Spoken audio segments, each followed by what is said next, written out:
Hi there, it's JNRND and you're watching VA Academy at vafinders.com.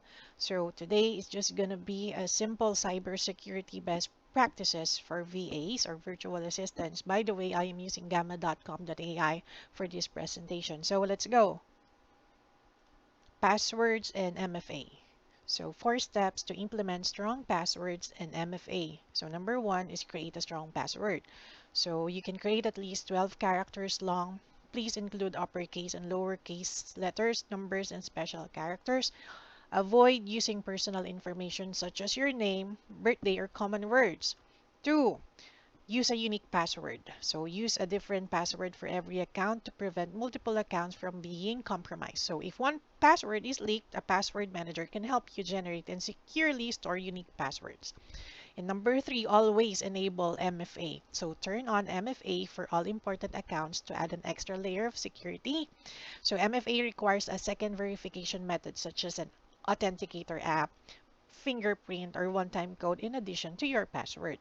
And number 4, review your security regularly. So regularly update your password and review your account security settings if there are like suspicious activity. So this is just very simple. And then next, using VPNs and secure networks for remote work. So let's first understand what a VPN does. So a virtual private network encrypts your internet connection, make it more difficult for attackers to intercept your data. So using a VPN is especially important when accessing company system from outside the office. So 1, always use VPN and understand VPN.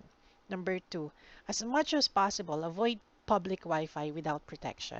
So public Wi-Fi networks in places like cafes, airports, and hotels are often less secure than a private network. So always remember that. Number 3, secure your home Wi-Fi network.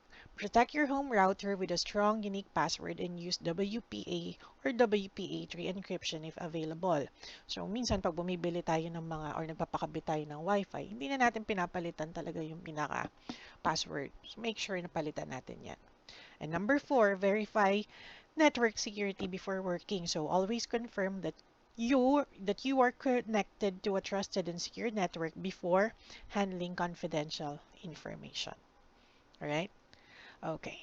And then next is utilizing reputable antivirus and anti-malware solutions for threat detection. So tip number 1, install a trusted security software. And then tip number 2, schedule regular security scans. So, if you're not familiar how to do this, gamitin natin yung resources natin, i-ChatGPT, i-Google natin yan. Simple lang yan. Install and schedule regular security scans.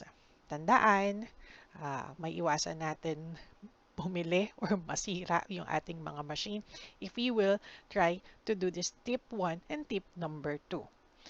So there, so again, just very quick cybersecurity topic for today, and I'll see you again in our next video, and goodbye.